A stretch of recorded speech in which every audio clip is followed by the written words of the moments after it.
Hey guys, welcome to episode 129, Rookie Hunter.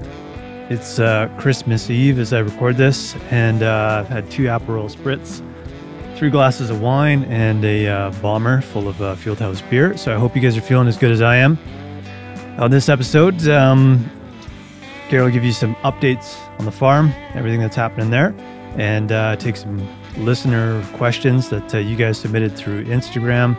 And we got something special planned for you at the end of this one, so hang tight and stick around for that.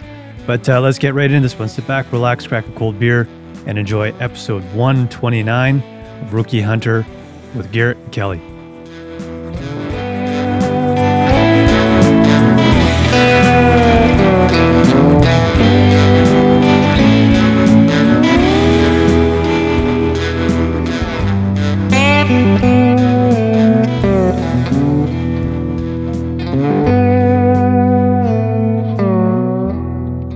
Cool, man. Garrett. Kelly. Another day, another Zoom call. How's it going? Oh, pretty good. Good. I've felt a bit better, but I had a COVID test, my first one through all this. Uh-oh. And it came back negative. Oh, that's good. Good news. How was the test? Yeah, what did they do? Well, I was going in there fully prepared to have something shoved in my nose. Yep. And that didn't happen. They just said, here's some mouthwash, saline thing, swish it around, and then spit it in this tube, and you're good to go. So it was super easy.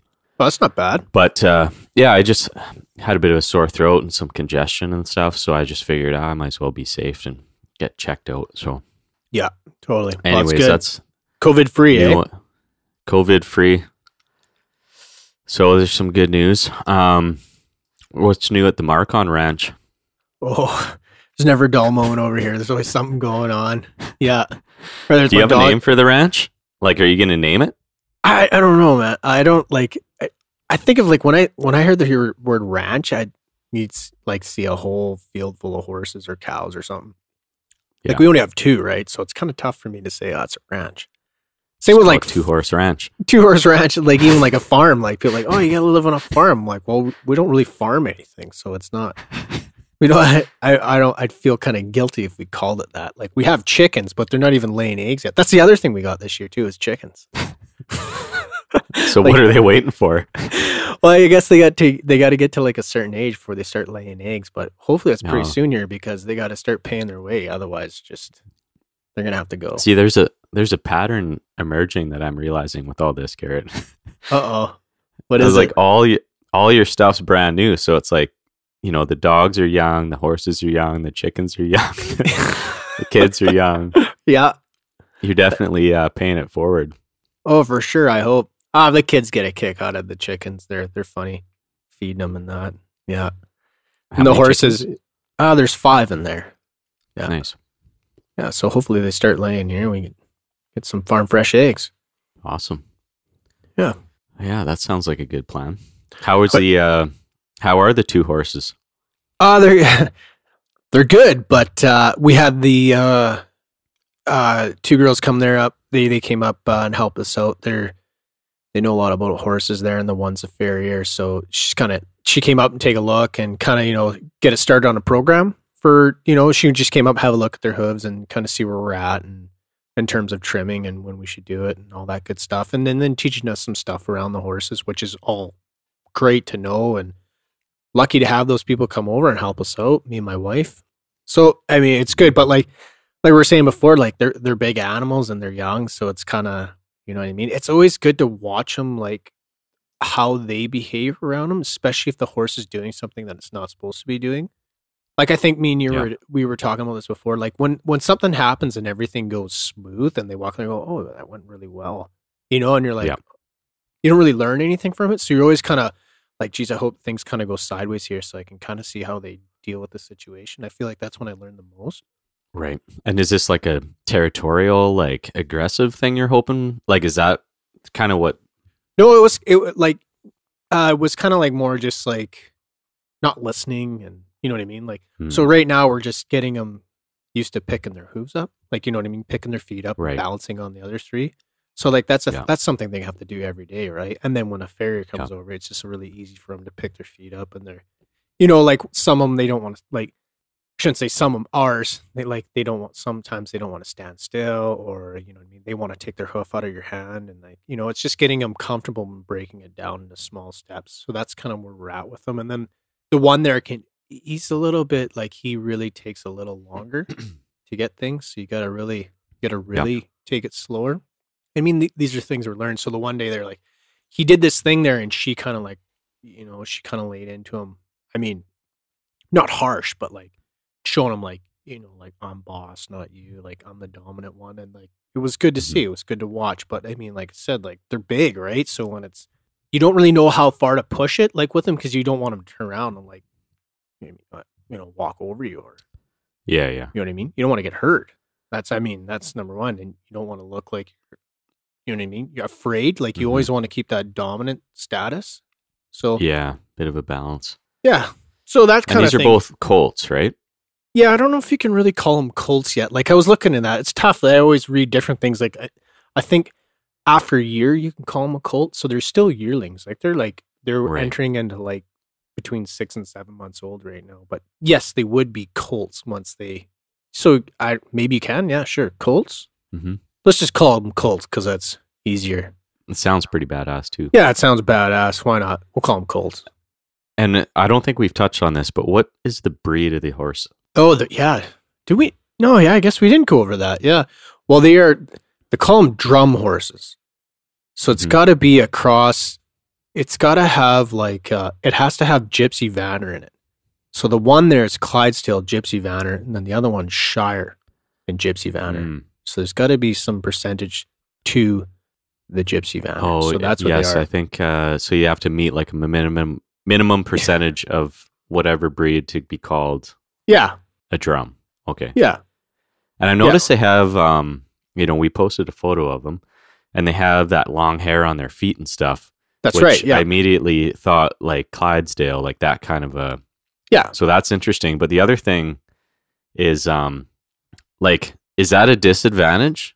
Like, do they get dirtier? Do you have to groom them more? Like, is that a good thing or a bad thing?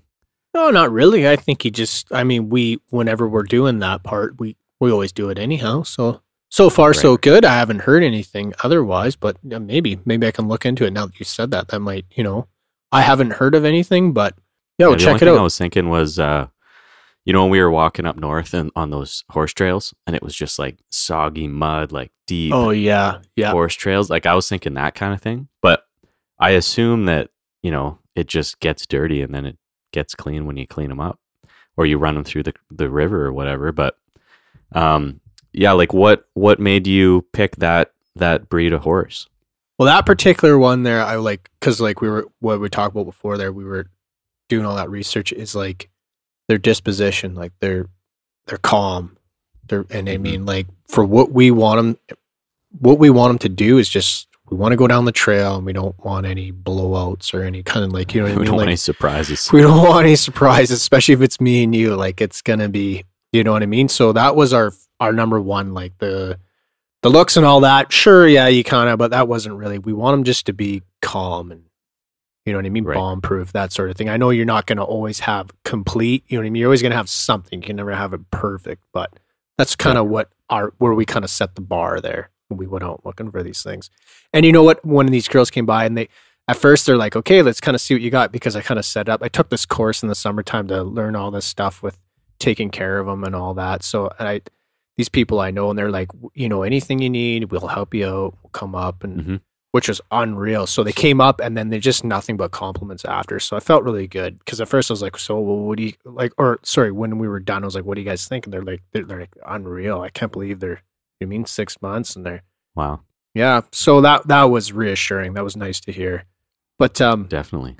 Yeah. So their attitude is the big thing, right? They're not going to blow up. I've heard, the only thing I know about horses and, hunting and outfitters and stuff is I've heard them mention the size of their feet. Is that a consideration for a horse that you're going to take packing and hunting? Yeah. I remember when I had that conversation with Jesse, I guess if you're going through like any sort of bog or anything like that, you want to have a decent sized hoof. these horses, they'll have big hoofs on them. They'll have like dinner Yeah, plates. it looks like it. Yeah. We're gonna have to sit down with some of these guys and really drill them with questions, because there's a lot of stuff I'm super curious about learning, and I like, you know what I mean? You can only read so much. It'd be better to talk to somebody who's experienced this stuff. You know In what I the mean? hunting world for sure. Yeah. Yeah, Jesse. We got CPEC, who's a follower of the show, who raises horses. Yeah. We should definitely get some folks on, man. You know what? I think that would be the best way before me and you venture into the wilderness with them. Oh yeah, definitely. Yeah. Awesome. Well, you know what? We sent out a call for some horse names previously on Instagram. Oh yeah. Let's see what we got back. Did you look at these yet? You know what? I looked at it first there, but I don't think how many are. This ought to be good. No, read them out. We've got a few. We've got BC Outfitter. That's Mike up north. He's been on the show before with a really cool wolf story. He says name of Mike and Sean. Okay. So they want to put themselves in the Rookie Hunter crew. Nice. Maybe they could name a couple of their horses, Kelly and Garrett. Yeah, there you go. Yeah. Warren Nichols, Jennings, and Nelson. Ooh, that's pretty good. Yeah, I like that. That's pretty good. He's on something. Matching the dog names Waylon and Willie. C. Vance Man, Corey and Trevor. You trailer. Oh yeah, that's good. I like that. Yeah. We've got a suggestion for Dakota. Oh yeah, that's a good one. My uncle's old horse's name. Yeah, We've got Money and Pitt. Oh yeah, that's. Maybe this guy's got a history with horses, because that's pretty accurate. Yeah. Yeah, he's sending you some truth right there. Yeah. Let me see. We've got Gone Wild Farmhouse says my son's suggestions. Folks didn't know at this point, I don't think, that they were both colts. Oh, okay. So son's suggestions are Annabelle, Forefront, and Prancer in the background. Okay, yeah. And this is the photo we have. So the darker one was up front. Nice. And then Cascade Outdoors, we have Glue and Jello. I have a feeling that's not going to make the short list. Well, it depends how they depends how they behave. Yeah. Maybe we'll just change it to Glue and Jello. Yeah, we'll change the later stage in life. Gone Wild Farmhouse again. Gunner, Forefront, and Fletch in the back. Well, that's Those not are pretty bad. cool. Yeah, that's a good one. Blue, Forefront, Cinnamon in the back. Oh yeah, those are pretty good too. Klopp, Norris, and Rusty. I don't know what Klopp Norris is. Is that good. 2 names or one? Oh, but you just made, you can have 2 names. Or maybe he's thinking like, I've got Dog Norris, and then we've got Klopp Norris. Oh, the horse version. Yeah, that works. You don't want a horse version of Norris, man. He's just, he's how was Norris bill waiting to happen. Uh-oh. He's doing pretty good. He's just laying beside me here. He's dreaming. He's running in place. But yeah, he's doing pretty good. Good. He's got his 4 legs rocking and rolling here. So, yeah, man, lots of work. You never know what you're going to get with animals. That's the thing. No kidding. But yeah, some good suggestions there. Yeah, those are awesome. I think it's still open. So if people have more suggestions, throw us a line. Our email. I feel like it's Hunter Podcast, rookiehunter.com. Yeah, no kidding. You got some names in mind, or? We're still working on them. I think there's been a few tossed around, but eventually I think, my wife came up with some good ones there. We might go with that one too. They're Hank and Cash. So we'll see what, and then maybe we'll throw a third one in the mix, call him Merle. So I think you should throw a 4th one in the mix and call him Steve. For Steve Earle. Steve Earle, yeah. Yeah. They're all the outlaw guys, but like Steve's kind of one of the ladders. Yeah. In terms of era, but like he's a good songwriter, man. Like one of the best. He's unreal. Yeah. But anyways, I just thought it'd be funny. Steve. Yeah. And what was your other one there? The other, if you get a horse, you said you might maybe. I'm going to name him, Sturgill. Yeah, that's good. Big Sturgill Simpson fan. I have same here. That guy's unreal. I wouldn't rob that one from you. So there you go. When you get your horse and you board him at my house and I take all your money, then Yeah. your name's Sturgill. Hey, we're Sturge. Yeah. Yeah. That's good, man. Right on. Those are some good suggestions. Sweet. Awesome. So, anything else on the horse front you want to cover in this one? No, Still just an adventure kind of ongoing. Oh yeah, for sure. They're doing good. We're rolling with the punches. I mean, they're good. I mean, I got electrocuted on the water tank, but that was a learning curve, but whatever, it happens. Yeah, you said you fixed that because if you don't, it can scare the horses away from, drinking water, which isn't a good thing.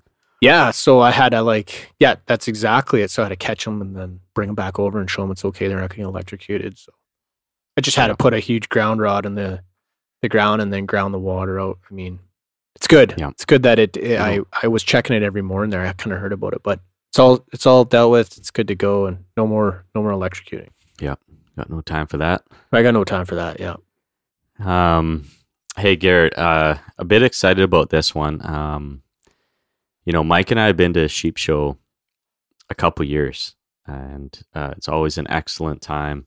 Wild Sheep Foundation, one of the best conservation organizations in the world, if not the best. And every time you go down to that show, you kind of understand why, because, the people there definitely make up the large majority of why that is the case. But, just the folks organizing it and the leaders like Gray and, all the executives from all the chapters around the world, all good people and a big party, basically. Nice. I've never been. I always just heard you guys talk about it. It sounds phenomenal. Yeah, and we've always wanted to bring you down there. I mean, you've always been included in the show. So, with you coming on as host, that's one thing, is obviously, get a bit involved there. But the other thing is with COVID, what we've been hearing from the Wild Sheep camp is that, they obviously can't run their convention in Reno the way they would like to, have everybody down there for a big party. But what we've heard is that they're actually going to flip that to a virtual event, which is going to be January 11th to the 16th. And they've pushed everything onto a virtual platform, which sounds pretty exciting. I mean, I don't know a ton about it at this point, but it sounds like they're, you don't have to be sitting on your computer every day for 5 days, 9 to 5, to watch everything happening live. I think it's going to be a mix of some live stuff, some seminars that are recorded that you can watch at any time. You can go in and talk to exhibitors like one-to-one. You can do Q&As. You can, they're going to have some game style raffles and stuff like that. So it sounds like it's pretty cool and pretty advanced setup that they've got going on. And, it wouldn't surprise me, just given how good they are at pulling a show together, that, when they have to make a turn like this, they're going to do it right. So you and I both bought tickets. They're $50 to join this sheep week that the Wild Sheep Shows or Wild Sheep Foundation is going to put on. So I'm stoked, man, because we get to show you a little bit of what this is all about, and we don't really have to leave our homes this year to do it, and it's really cool for everybody else too, because if you're not sure about Wild Sheep Foundation, or you never had a chance to go down to this show, then here's a chance to get involved, and for $50, you even get to win like 1 of 17 hunts. You don't even have to be there. You just have to be signed up. So it's pretty cool, man. What I think about, the free time I do have with all the stuff I have going on right here. I mean, besides the COVID, I know COVID's stopping us from, but seeing how that they're doing it this way, and I can be a part of it. And like you said, you don't have to sit in front of your computer for the entire thing. So it's you can kind of tune in on the stuff that you want to see. And if you're one of these people who love gear, that's the other thing. When you guys were telling me all the stuff they got, I'd be all in on that, for gear. Yeah. They've got a lot of good vendors that go there, a lot of good knowledge that you can talk to these guys. And, if you're looking for boots or whatever, jump on the Q&A with them and start asking them some questions. Definitely. Of course, contributing to the cause is number one, right? The sheep. Yeah, wild definitely. sheep. Yeah. And let's be honest, you and I aren't really going to be driving the, online auctions.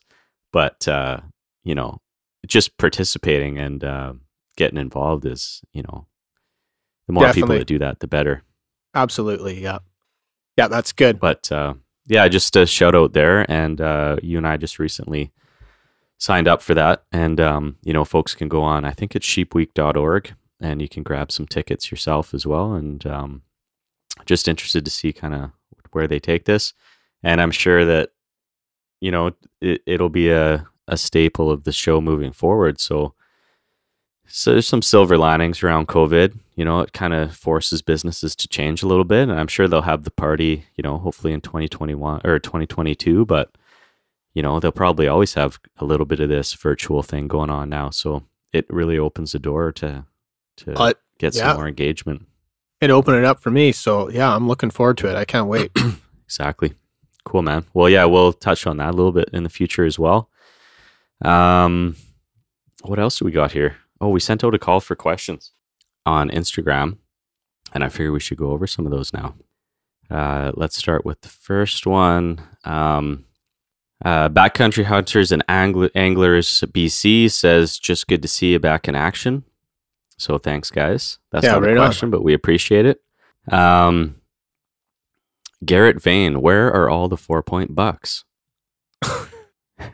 Garrett, where are they?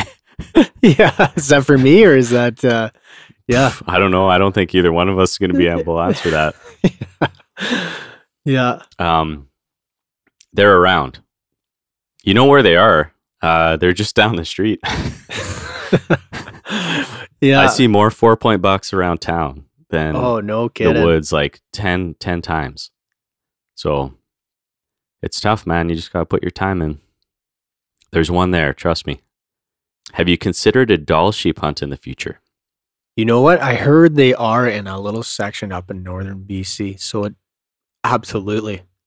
I don't know. What do you think, Kelly? I'd love to. Yeah, I'm all in. I'll do it. Yeah, definitely.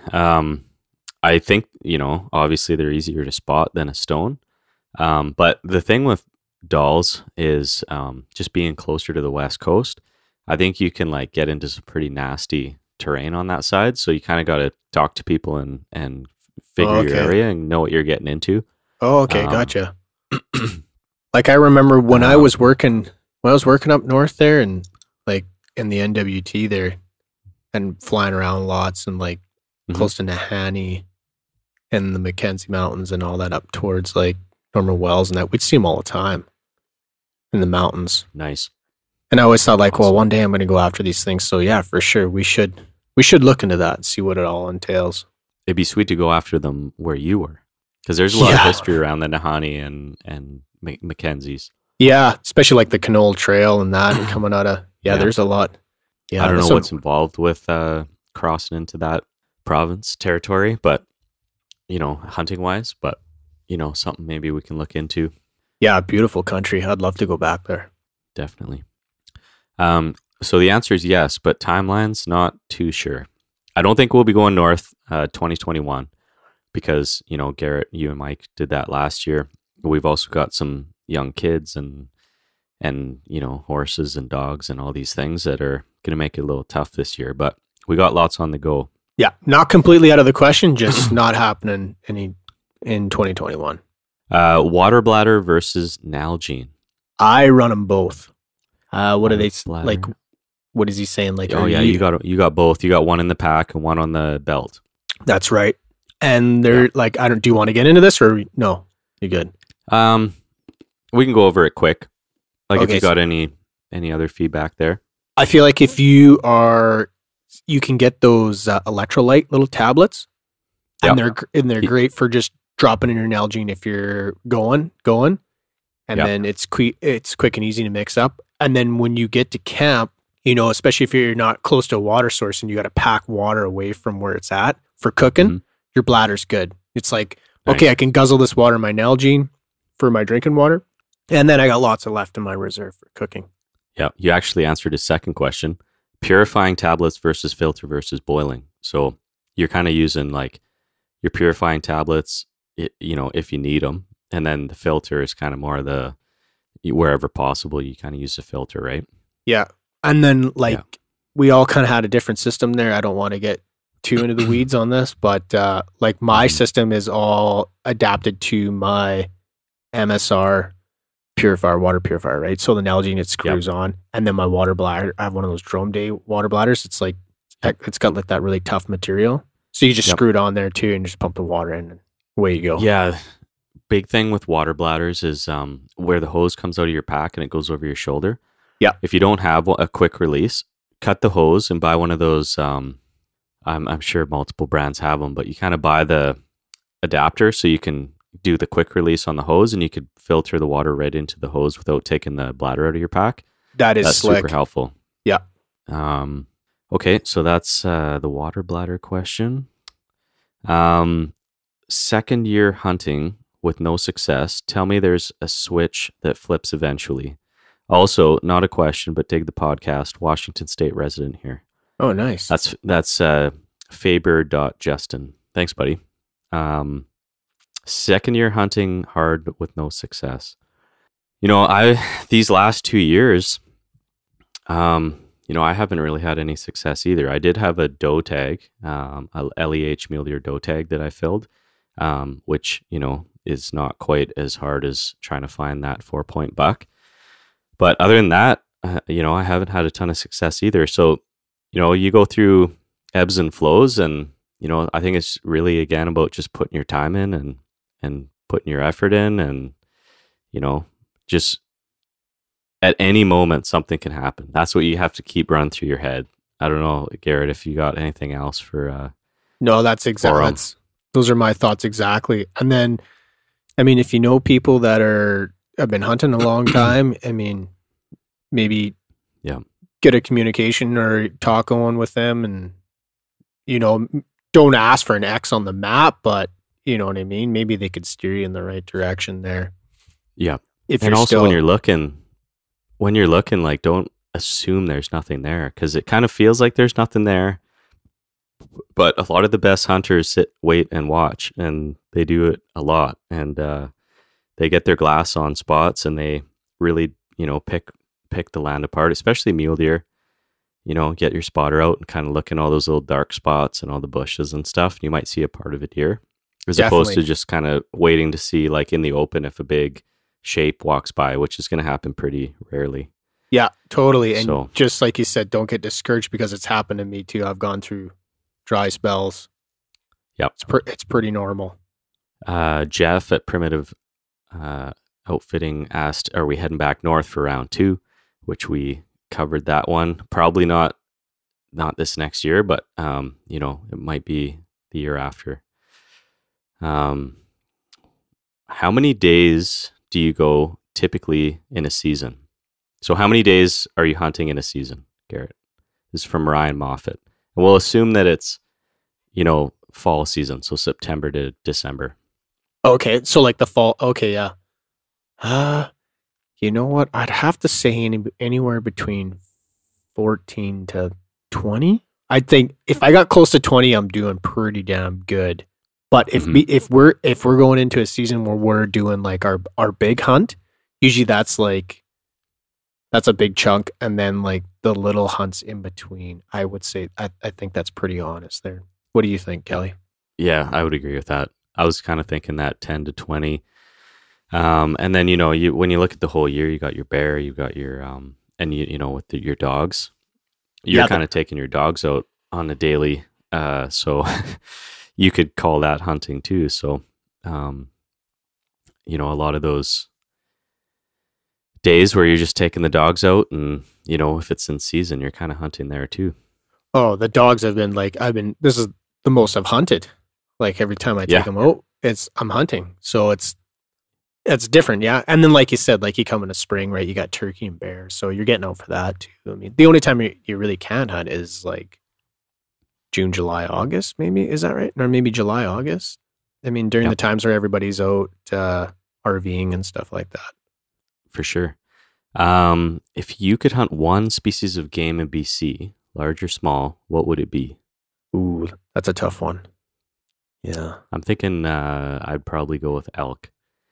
And we've only done the one elk hunt, but like as far as, you get to go with a few guys or, a few people at least. You get a ton of meat in the freezer for the time that you put in. And there's nothing that, I don't know, man, there's little that beats the sound of an elk in the woods and just being up close to those things. It's just, oh, they're massive. I can't get over that, man. Like the when you were packing that rack out and it was dragging on the ground and we were kind of pulling you like up over that hill and through the bushes and you couldn't get through. Like, we got 4 guys pulling you through the bushes with that rack on. And if he had it on his head, he could have just walked through there in a second. Like, and you know what? That memory is branded into me. Like, it's what an experience that was. I gotta agree with you on that, Kelly. Like, if you're thinking one species, I would go with elk. I mean, like, because you're saying because it fills the freezer. Like, you could say moose, but I mean, like, elk are scrapping and they're screaming when they're bugling in the rut and that, and they're just. Yeah. I just think they're cool looking too. So yeah, I'm with you on that. Definitely elk. Yeah, elk are kind of more that, like, just always athletic. You know what I mean? Like, whereas moose, they're not really afraid of you a lot of times. They kind of just like stare at you, and the challenge of elk, I think, is a little is much greater. Nothing against moose hunting. I mean, no, awesome. Yeah, I would love to hunt big moose every year too, but I don't know. There's just something about the spirit of the elk, right? Like, it's just feels a little more like a Ferrari as opposed to a moose, where it feels like a big Tonka truck. I get it. Yeah, no, totally. Yeah, awesome. Another question for fly-in trip. What's your favorite beers of late? I would say Strange Fellows Talisman. I've been drinking that a lot lately. You know what? And it's a light beer. It's an easy drinker. Garrett, I think you'd like this one. Yeah? Yeah, I don't want to let the listeners down. I'm not really a big beer drinker. Like, I drink, but I just don't drink a lot of beer. I usually drink wine or scotch. So, yeah, both winners. Yeah, there you go. They're all winners. Yeah. What else do we got here? CMW Ski. Struggling to even find out where to start. I've watched videos, read books, listened to podcasts, but still struggling to figure it all out. Gone out maybe 30 days this year and just not connected. I guess my question to him would be, what did you learn in those 30 days? Like, did you see anything? What were you noticing? I think just having that discussion with somebody, even if they're not hunters, like, if you could get somebody to kind of ask you those questions and then you kind of walk through what you saw that day, like, maybe that would help kind of piece some things together. If the answer is consistently, saw no signs, saw no droppings, saw no animals, and, there's a point where you might just want to start looking at other spots. And it's just a matter of time, man. Like, yeah. Like we just said, like, eventually it's going to happen. Yeah. You just, or if your answers are like, no, I am seeing sign, I'm seeing this, I'm seeing that. Okay, well, what was the weather like? How was the wind? What direction were you walking? Definitely. I would almost try to have those conversations out loud with somebody and just, or even take notes. That can always help. I don't do that myself personally, but I know I do it fishing, and I always go back and reference notes fishing. Temperature, time of day, how bright it was, time of year, and like, boom, I put it right down at 40 feet again, and I'm start catching fish. So there's something to be said for just taking notes, and totally, you'll piece it together, man. It's just a matter of time. It's going to take much longer than 30 days, but it'll come together. Yeah, keep at it. CPEC responded with a number of questions. Who's going to be the first rookie hunter to get bucked off the new horses? That'll probably be me. Yeah. It'll probably be you, because you'll be around them more. Yeah, I feel like that's coming here pretty soon. Yeah. You should put a GoPro on it, Garrett. Broken neck. Yeah. Put on your helmet. Yeah. How do we get BC government to allocate 100% of hunting licenses back to wildlife? This is one that I'd like to actually, I'm sure Clayton has ideas on this as well. So it'd be nice to actually just have a conversation with him about this. But, my thought is, more people getting engaged, more people understanding, kind of how the system works. And then, more people talking to their MLAs and just, telling them how important wildlife is to them and how much they want to be contributing to conservation when they're going out there hunting. Definitely. Because, I haven't met a hunter yet that does not want their money going back to the resource. So, and, if we could get that to happen, and I believe this change happened on the fisheries front. So the money from all the license fees for fishing goes back into BC fisheries, if I remember correctly, but somebody can send us a note if that's wrong. But, if we could get there, I personally would be willing to pay more for my licenses. I agree too. I'm in the same boat as you are. Yeah. And if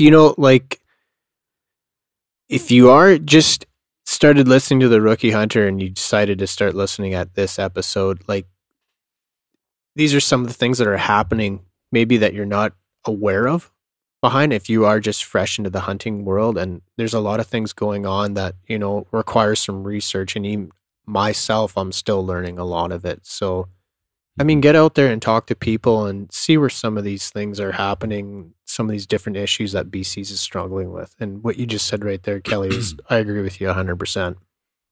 For sure.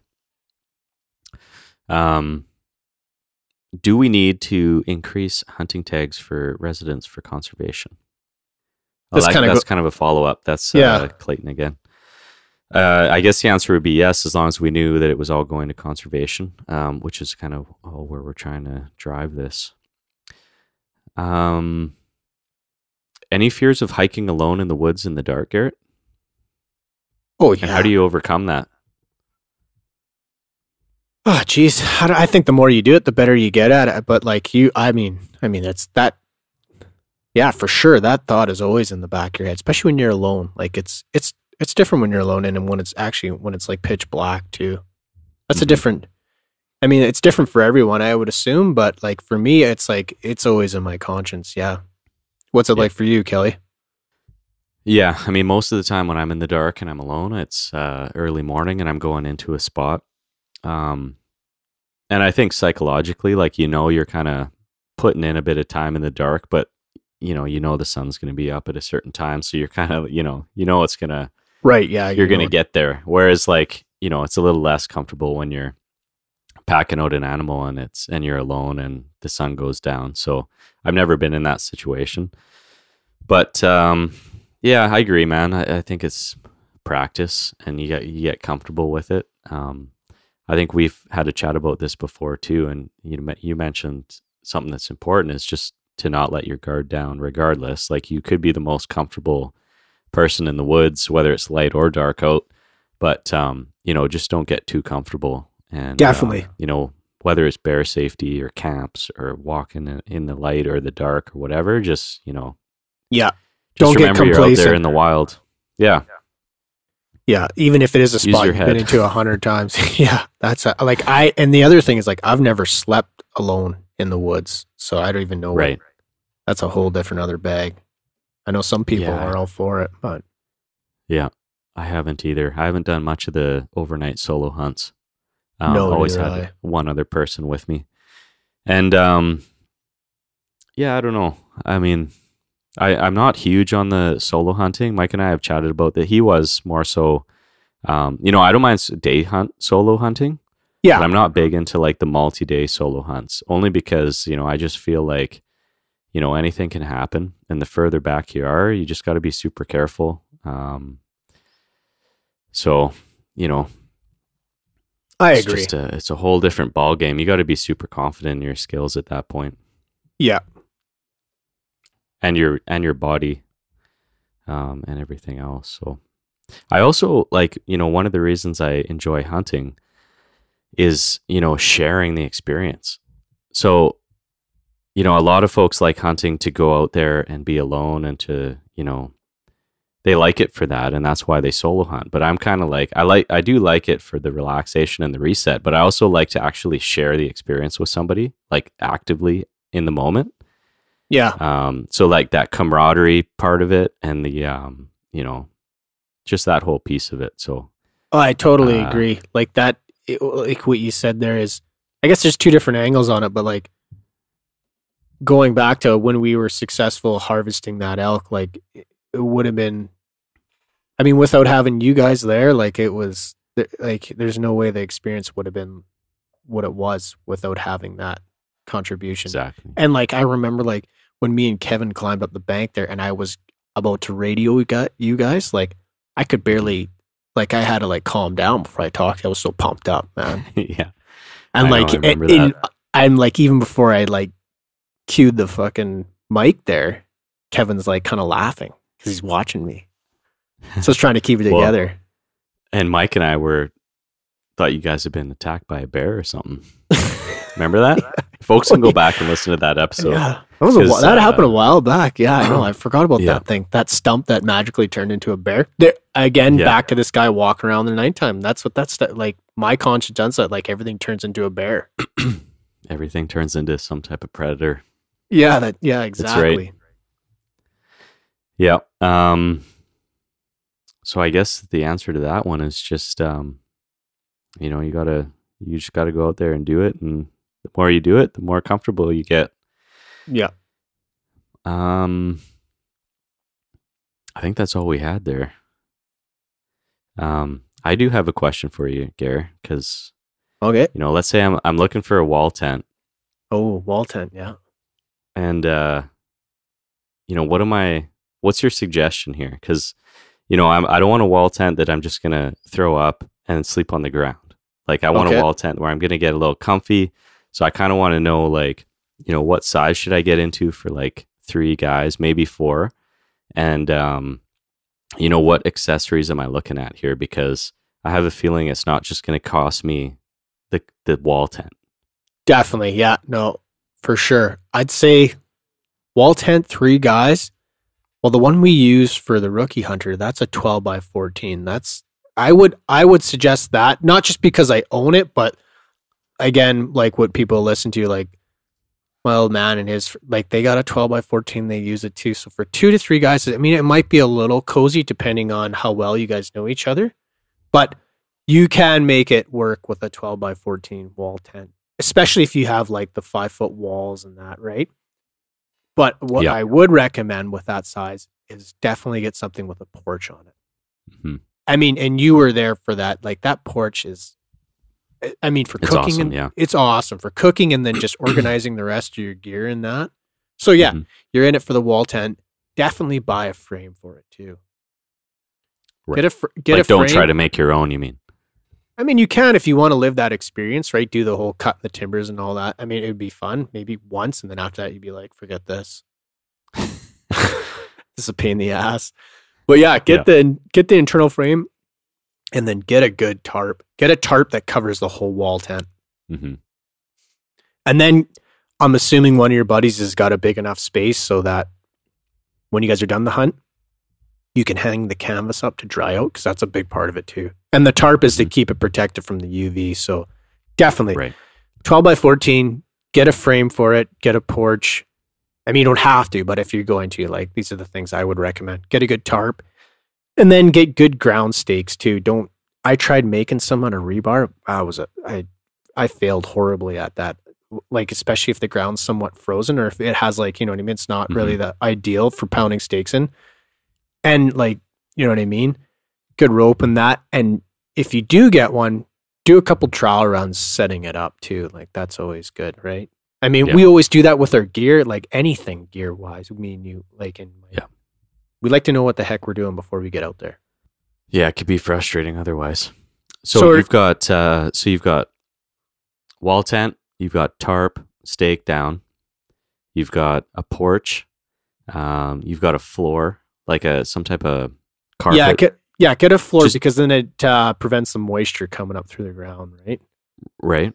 And then you've got a stove. Yeah, are you wanting to buy a stove? Are you thinking of doing... I'm thinking the whole works. So stove. I'm just saying this hypothetically, just for the sake of the Q&A, because I know you already have one. So there's no point in me buying one. But I know there's a lot of folks listening to us. Yeah, going, what am I getting myself into here? Because for sure. People want they know the benefits of the wall tent being they're super warm, packable as opposed to like dragging in a trailer or something, so you can get into some better areas. But so as far as the stove goes, I mean that's a whole other investment that you got to get into. And you need kind of a the one thing I like about your stove is it has the water heater on the side. Yeah, with that's the little nice, nozzle, so you can get hot water for like washing dishes and all that kind of stuff. One of the best things in that wall tent. Yeah, and that water gets so hot, like it's. Yeah, I mean, you gotta cut it with cold water, otherwise it's too hot to put your hands in. Yeah, definitely. And like the stove thing, going back to the stove, like, I mean, like you can get like something that people think like it's like placement. Like sometimes you can buying these wall tents, you can ask them like where you want your stovepipe to come out of, right? Whether you want it to come out of the back door or the side of the tent or up through the roof. Like there's all perks to having different things, and that's going to be based on what you want. And that conversation you can have with the people building the wall tent too, right? One thing I could say about the stove is definitely get one where you can cook off the top. The stove that we have is like a cylinder style stove, and it has a flat top, so you can heat stuff on top of it, which is nice. Yeah. Cool. The other thing that you're going to have to get into is cots. Right? Yeah, cots. You're going to need to cot yourself out.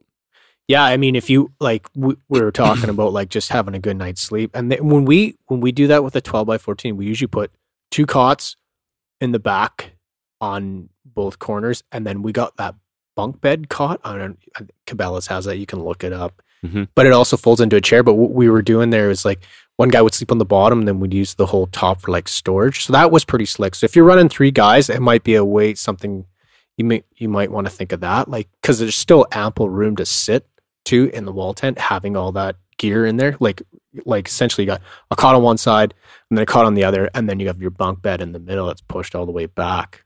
Right. Yeah. So, and then your stove is kind of up front, kind of beside the door. That's right. Yeah. Yeah. You still have lots of room for like your fold out chairs. Like there was me, you, Mike, and Kevin, and we were all sitting comfortably in there with all that. Right. So drying out all of our gear. Yeah. Clotheslines up on top. You had extension cords going through the top pole. Like that's kind right. Of running along. Yeah. We had the Yami generator. What else did we have there? We had that. We had one of those Camp Chef. I think that's what it's called. Oh, like yeah, barbecue. Camp Chef 2 burners. So we had the barbecue attachment, and then we had the skillet, so we could do like toast and eggs and bacon and all that in the morning, which is nice. Warm up lasagnas and anything else people brought. And then on the other side, we had that, I think Bass Pro makes it. Cabela's has one too. It's kind of like a portable kitchen thing. The whole thing collapses into like a tiny little portable, but then you fold it out and they have somewhere to like cut food and that and wash and hang stuff. You know what I mean? Just kind of organize your stuff so it's not all clutter everywhere. Yep. And lots of times when we pack the stuff, it all comes in like Rubbermaids, right? So it's organized. You know which container has what. Yeah, exactly. Just to keep it, you know what I mean? But yeah, definitely if you're looking to invest a wall tent, I would go down that road. Yeah, I mean, the time I've spent in yours, never had a complaint in terms of space, in terms of configuration, quality. Yours is a deluxe wall tent, which is very well made here in BC, actually. So would definitely recommend people go look there. That's right. Yeah. And actually, when I bought that thing, when the Greyhound was running, they sent it all on the Greyhound, which was unreal. Nice. Like the stove, everything, wall tent, porch, frame, everything. Awesome. Yeah. So you bought the whole package from them? Yeah, I got the whole thing from them. Nice. I think I got what did I get? The tarp, tent, frame, stove. And then they did the porch, which I asked to kind of custom make. they had a porch, but I wanted to make it a little bigger. And they said, yeah, no problem. We can do that. So that's kind of what I went with, considering what I had. And then it seemed to work out all right. You guys had it. I mean, for the number of guys we had. I mean, it was a little cozy with 4 guys, but I think it turned out all right. Yeah, I think it was awesome. I think it was, it's good for 4 guys. I mean, the bunk bed, yeah, it's a little tight, but, it's hunting. It's hunting. And for this, it's still comfier than sleeping on the ground on a tent, in a tent. So yeah, I agree. Cool, man. Well, I think that's all the questions we had. The one thing I was going to say, this will probably be our last episode of the year, and we'll catch up with everybody in 2021. So, I know we didn't put out a lot of episodes this year, so thanks to everybody for sticking around with us. And like we said in the last couple episodes, really excited to kind of get things rolling here, especially with Garrett, and get some new adventures on the road. As far as 2020 goes, hope everybody has a good holiday and a happy new year. We'll see you in 2021. Mike is going to play us out here with a selection. It's a Rookie Hunter podcast tradition. We have to play out a Shane Mahoney story for you guys for the holiday season. Anything else you'd like to say, Garrett, before we close out 2020? Yeah, you betcha. That's great. I appreciate you, Mike, having me on here, and obviously everybody who listens to the podcast. Thank you for continuing on listening. It's great to be a part of this. And yeah, 2020, and then let's hope we roll into 2021 with a better year. Awesome. Cheers. Cheers. It's a little smooth Christmas jazz to take you guys into this one. As Kelly just said, we have a bit of a Christmas tradition, and that involves our good friend, the Christmas wizard, famous storyteller, Shane Mahoney. And this guy, if you've heard him before, he sucks you right into his stories. So we like to end off every year with a good old conservation story with Shane Mahoney that was recorded at the Sheep Show 2 years back. And with Sheep Show in mind, it's a good time to remind you guys that conservation still matters.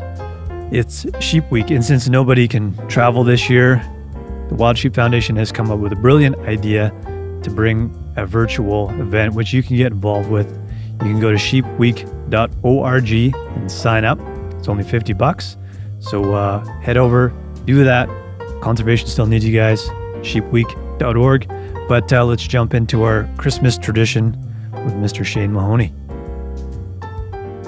Okay, I'll come back to another story that involves caribou, but it's not a story so much about them. I believe the last time I was on your podcast, I talked about the 2 battling stags that died and so on, which was remains a very, very profound memory for me. But this was another incident that took place during the rut, and that is. So much happens at that time of year because the fall, all, of course, the ungulates are out there breeding, and they're all in their regalia, and it's all pretty amazing. So I was studying rutting behavior in these animals, and this particular time, which was very common, I was alone, had my pack on my back, and my binoculars are around my neck, and my spotting scope and tripod carried, and of course, all of the behaviors, the tending of the does, the elaborate courtship between them, which people, unless you watch closely, you don't see it going on, but there's constant avoidance of eye contact between the male and the female, and so on and so forth. All of that is interesting. The bush thrashing, the hawk rubbing, where the males urinate on their joints and, rub essentially their glands together there. It's all fabulous. But the fights, of course, you can't help but be excited by the battles between these big males. So this was a morning where you often heard them when you couldn't see them. The landscape's pretty open, but it rolled somewhat, and you didn't have to be very low before you missed something that was going on just across the way. And again, just an amazing morning. snow had fallen, but it was only a small skim of it, and cold, frost everywhere, and I heard the clack, and the antlers, and sometimes you'll have a clack and it ends, and it's probably just bull sparring, but this was obviously a fight that was taking place. So I scrambled and got up to where I could see them and hid behind some what we call junipers. They're a form of larch, and I sat there, and these animals were just intensely battling. They would separate and come back together again, and it was one of the these prolonged fights, which are not common. And prolonged means minutes; it doesn't mean hours, obviously. And so no animal can stand that, nor can a human being. But anyway, I was watching this very intently, and the females, as they always do, as I explained before, they were watching too, and to see what was going to happen in this particular circumstance. No one else with me. Of course, there was no one anywhere on that land for probably 150 to 200 miles, I suppose. And I was watching, and of course, once they get so intense, you can be very comfortable watching them because they're totally preoccupied with what they're doing. And even the females, they'll sometimes see you, but they're focused on it. So I was watching this take place, and just amazing to see them, how they stand the strength of one another and so forth, and balance and counterbalance. Because in caribou, it's all wrestling, of course. It's just a wrestling match. Anyway, I suddenly became aware that I wasn't alone. And I very slowly turned to my right and looked down, and there was a fox sitting right next to me. A patch fox looking right, it was right next to me, and he was transfixed on this fight. And I can still see on the end of his vibration, his whiskers, I can still see the little beads of ice frozen on his whiskers. And I looked at him. He didn't look at me. We looked at this fight, and I kept wondering. First, I thought maybe the animal was rabid, or maybe there was obviously something peculiar, why he didn't smell me, why he didn't know what was going on. He stayed there. The fight ended, and the stags separated, and one chased the other, and then that was the end of that. And then I looked down, and he simply stood up, and he trotted off, went towards the caribou, and then veered, and then began seeking out little places, and I watched him move across that landscape, poking his nose in here, poking his nose in there, until eventually he disappeared. Now, the question that came to my mind, first of all, that was probably as close to a wild animal accepting me, even though it was very brief, but accepting me as just a part of the natural environment. Why he didn't smell me, or whether he did smell me and didn't care, or whether, like myself, he was transfixed by something else, and he literally sat there and watched. And then he was just a normal fox. I mean, he wasn't injured. He wasn't slow. He looked beautiful. He was full. He had amazing coloration. And he just went off across that landscape. And I can't explain it. And it was, that's why you do the work you do, because those experiences, and there's others, they only come after years and years and years and years. I've seen lots of fox. I've seen them cross in front of me. I've seen them with their kits. I've found dens and all those kinds of things. But this particular animal, on that particular October day, in a beautiful morning, watching two magnificent bull woodland caribou fight on the barrens of Newfoundland, I and a fox watched that together. Yep. And that's it's an absolutely priceless experience. And if you look on my website, you will see some sketches of things made by an artist, and one of them is of a fox, is one of the little pencil sketchings that's there. And that came, I happened to relate this story to him while we were preparing the website, and he went away and he came back with a series of sketches which I didn't know he was going to do, and one of them is of a fox sitting, and yeah, it was a amazing day. So that's there's probably a dozen or so of those kinds of experiences. We'll have you back on for another one. Yeah. I was thinking But- you need to do like a compilation of short stories from Shane Mahoney. Yeah. I would buy those for sure. People have Yeah. suggested that I do it. At some point I may well, because there have been there have been experiences, but they're so rare, and anything could have upset that. You get better the more time you spend in wild country. You get more animal-like. Mhm. You probably smell differently. You probably react in ways that they understand much better. You're more predictable. You're like another animal. They Right. know what the bear will do. They know what the caribou will do. Well, all of a sudden, maybe at some point because they're sizing up nuances all the time, animals are. That's why people say they see a big predator amidst a group of animals and they say, well, why aren't they running? They're only going to run if they think it's necessary for them to run. Right. The lion can walk through the bunches of impala at times, and the impala will just flick their tails and go ahead feeding and just keep watching him until he shows some sort of intent. They're not Right. going to do it. And Mhm. I don't know if that was part of it, maybe because of the fact that I was in tune as much at that time and sensed something and did not do this, and frighten him away Yeah. or something of that nature. And maybe he was watching me from behind before he came up next to me and figured I was just another tree or something like Mhm. that, I don't know. But that was, it's like it happened 30 seconds ago. It's just absolutely amazing. Well,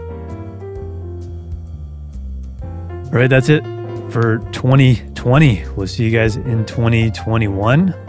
Again, I'd like to thank everybody for the support over, I think it's been since 2016 since we started doing the show.